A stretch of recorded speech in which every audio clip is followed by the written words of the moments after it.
second lesson today comes from the book of Deuteronomy, chapter 30, verses 15 through 20. Hear this word of the Lord. See, I set before you today life and prosperity, death and destruction.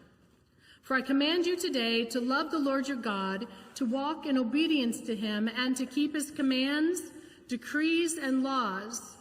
Then you will live and increase, and the Lord your God will bless you in the land you are entering to possess. But if your heart turns away, and you are not obedient, and if you are drawn away to bow down to other gods and worship them, I declare to you this day that you will certainly be destroyed. You will not live long in the land you are crossing the Jordan to enter and possess. This day I call the heavens and the earth as witnesses against you, that I have set before you life and death, blessings and curses. Now choose life, so that you and your children may live, and that you may love the Lord your God, listen to his voice, and hold fast to him. For the Lord is your life, and he will give you many years in the land he swore to give to your fathers, Abraham, Isaac, and Jacob. This is the word of God for the people of God. Thanks be to God.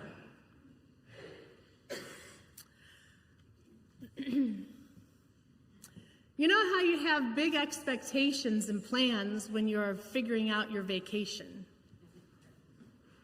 I mean, Jack loves Hawaii, right? That's your vacation spot, and or Disney World, or anywhere in Florida, right? Somewhere like that. Somewhere where there's a beach, perhaps. It begins with dreams of going somewhere, perhaps, making plans, looking at flights. When can you go that you get the cheapest fare? How many layovers will you have? And then you take the plunge and buy the tickets, and you make your reservations of where you're going to stay. And then you start planning and packing and preparing, and maybe buying new shoes because you need an excuse to buy new shoes, and or not. And you finally make it to the time of your vacation, and you make it to your destination. And your vacation begins to unfold, and things happen. Things happen perhaps that you've dreamed about and been looking forward to. You see the places that you only saw in pictures, and you hear the stories that you hadn't heard before about this place that you're in for the first time. And then other things happen that you haven't dreamed about or planned for. Things that you don't expect, like realizing 24 hours after it's happened that you've left your debit card in the ATM machine. And you hope that you have enough pesos in cash to make it through for the next few days. And you don't expect or plan or dream of getting sick to your stomach on vacation. And then, while still being sick, having to deal with a 4-hour flight delay that causes you to miss your connecting flight, and you spend the night in Miami. So everybody's been asking, how's my vacation? It had its ups and downs, honestly. And at some point in your humbled state of being, you begin to wonder, why? Why has this happened? We've all been to that place, perhaps, when things haven't gone according to plan. And maybe it's something frivolous like, vacation plans. Or maybe it's those big life tragedies that you don't plan for. When life just gets plain rough. We just might find ourselves asking the age-old question, why? Why has this happened? And the question why is really what it is. It's begging for a reason. There's got to be a reason for these things to have happened, because we generally don't want things to go wrong. We don't plan for it. So what's the reason that things haven't worked out the way we wanted them to work out? That question, why, perhaps seeks into our minds in the middle of the night as we search for reasons. Maybe in the middle of the night when you're up for the 8th time with an upset stomach, I'm not sure. But anyway, the last couple of weeks in this sermon series, we've been dealing with some of those pat answer sayings, those little, we're calling it Facebook theology, those things that we grab a hold to and say really quickly in answer to something. And they seem to serve some sort of theological panacea, perhaps. We've covered God doesn't give you more than you can handle. And we say that to someone who's, going through something rough. As to kind of buck up, you can do this. God wouldn't have given it to you if you couldn't have handled it, which isn't what the Bible says. God helps those who help themselves, that Pastor Gary spoke about last week, which isn't in the Bible at all. As a matter of fact, we see over and over again that grace is all about God helping us when we can't help ourselves. And today, there's that nice little cliche that, everything happens for a reason. And that's what we like to say. Everything happens for a reason. And it's true. Everything does happen for a reason because we live in a cause and effect world. Something happens and it will affect something else, whether it's planned for and expected or not. We live in a cause and effect world. Everything does happen for a reason. It's true.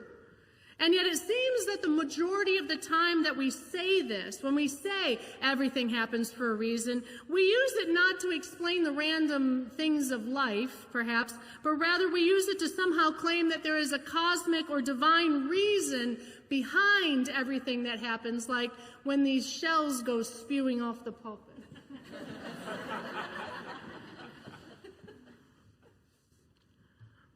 Like the stuff that happened to me on my trip. There in my middle of night contemplations, I knew that being sick on vacation happened for a reason. I knew that, but what was that reason? Could it have been the dinner I had the night before? It was really way too much food. I didn't eat that whole plate of food, let me tell you. And it was good until it wasn't. That probably was the case, but who knows? Who knows? But if this had happened to me 500 years before or more, I might be thinking something else. The Mayan people, the people who originally lived in the area that I visited, they might have said that I got ill because I swam in the cenote without permission. This is a cenote. This is an actually completely enclosed cenote, a cavern that I got to go to, that some people found on their property. And cenotes are all over. There's thousands of them. And the ancient Mayans, they believed they were the entrance to the underworld, not hell the way we think of things, but to the underworld. And cenotes, they believed, were guarded by things called the Alush. The Alush. And if you were going to get into a cenote, you needed to ask permission from the Alush. May I get into the cenote? I was told this on my very first walking tour. I was told about the Alushes, and I told about, asking permission and all this stuff. And I realized that when I was in that cenote, I hadn't asked permission.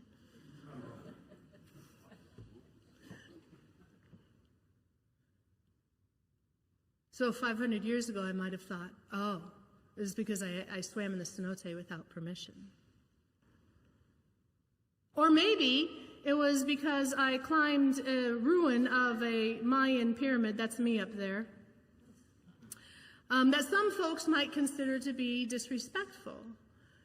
And this is a ruin. It's not used anymore. It's not been It's not a place of worship. It's not anything like that. And so you were given permission to be able to do that. So what was the cause, perhaps? For everything happens for a reason. What was the reason? That's my travel complications happened. Were they some sort of punishments for one of these things? Who knows? And we might laugh at that, but let's face it. Our minds go there ourselves, don't they? We've done this. We've all seen things happen and we go, well, it happened for a reason, and the reason just might be you're being punished. We also use things like words like, they got what they had coming to them. Anybody use those words or heard those words used? Sure. They got what they had coming to them. Or, if you take a different slant at this whole it happens for a reason, not just, like punishment type of thing. You did something wrong, you're being punished. But we've used it for in this way. It was their time. It was their time to go. Or we say things like, well, God has a plan. We say that very quickly sometimes without even realizing that we're saying that and putting that out there.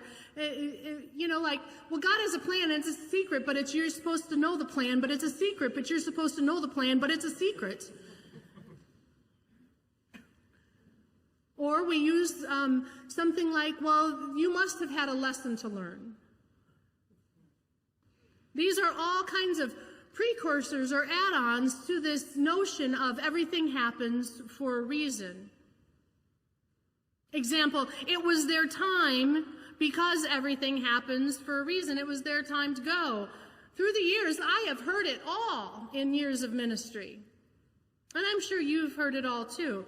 Like the time in my very first church in Virginia, there was a visitation for a 6-month-old baby. Yeah, heartbreaking.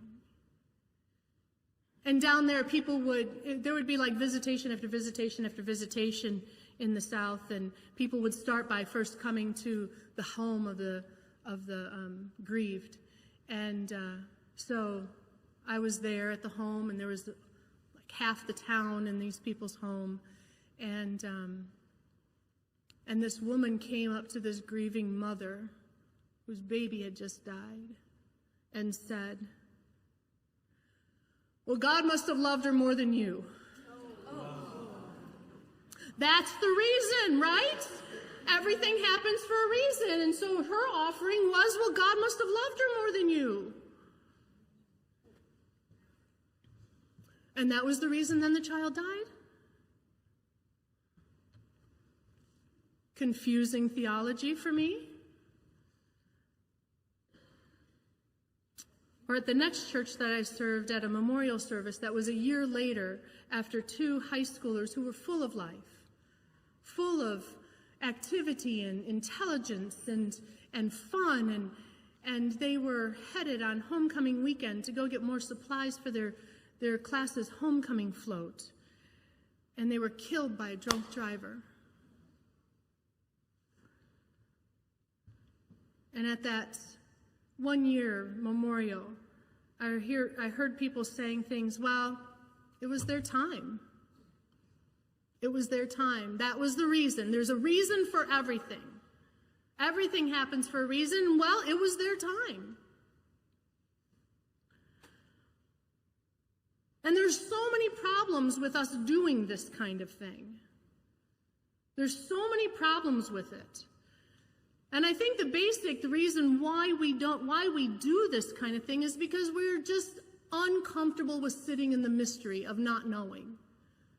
It's okay just to sit in silence and not feel like you have to fill it with something coming out of your mouth. Not only saying everything happens for a reason, but trying to fill in the blank of what that reason is. Because we just don't know. And the hubris of seeming to know, I think it's pretty awful that we think we know everything. I know we say it because we're trying to alleviate pain. We're trying to, put some sort of salve on the hurt. I know that's why we're saying it. I know that's the motivation. But sometimes we end up putting salt on the wound and making it worse. And we can end up with some pretty bad theology. Like at the visitation of the baby. If you were to continue, and with that line of thinking of what that woman thought, well, that, God must have loved her more than you, okay? Basically, that's saying your baby died because you didn't love her as much as God, and so God took her. That's what God does, takes babies that aren't loved enough. But then, how do you explain God's love to the neglected children of the world?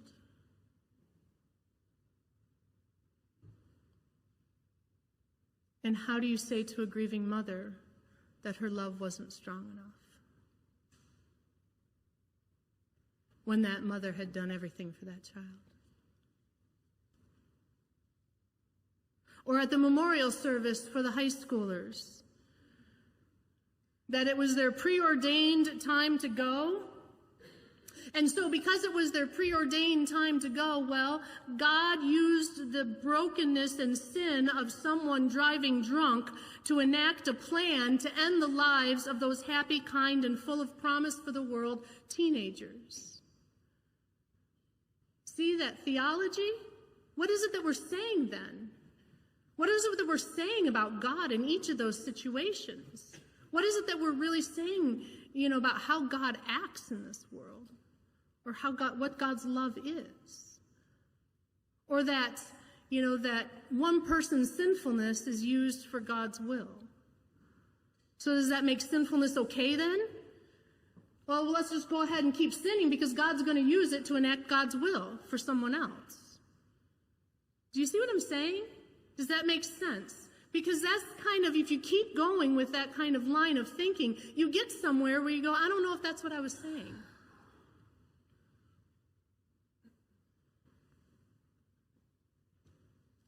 I could go on with those kinds of examples, and I encourage you to do that as you think about these things deeply.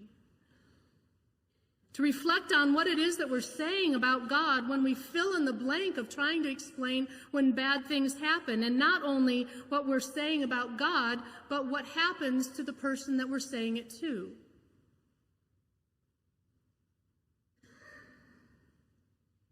Job's friends should have done that, should have done a little bit of self-reflection. If you've ever read the book of Job, it's filled with tragedy at the very beginning. Job loses everything. Job loses everything, except for his cynical wife. He loses everything. And after 7 days of silent reflection that his friends have with him, they sit with him in silence for 7 days, which was the kindest thing that they did for him. Because then they started speaking and saying, well, Job, you did something to deserve all this. When in the beginning of the story, we see behind the scenes that that's not the reason that these things happened to Job. And we know the truth. But Job's friends are filling in that everything happens for a reason, and the reason is you sinned, and therefore God has punished you and made all these bad things happen to you.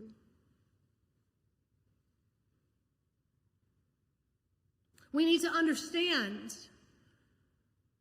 that, yes, there are things that God does. That God does intervene and act in this world, that we have a living and active God that is based in grace and mercy. And we also need to understand that we have been created as free people, as we hear in the book of Genesis. God says, let us create humanity in our own image, meaning that we have been given freedom. Free will, we call it, to act.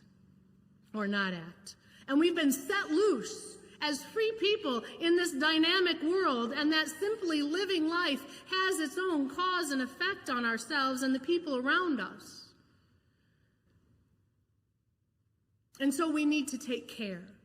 We need to be mindful. We need to think about how it is that we are living our lives, which is what that instruction from Deuteronomy was about.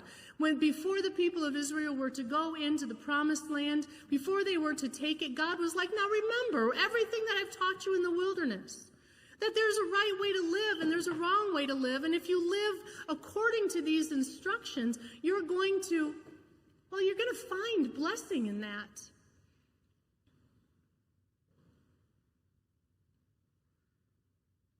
So what I'd like to offer is that instead of us reverting to an unuseful cliche when we experience something difficult in life, or when we experience somebody who's going through a tragedy, perhaps we can find something better to say when awful things happen, such as this.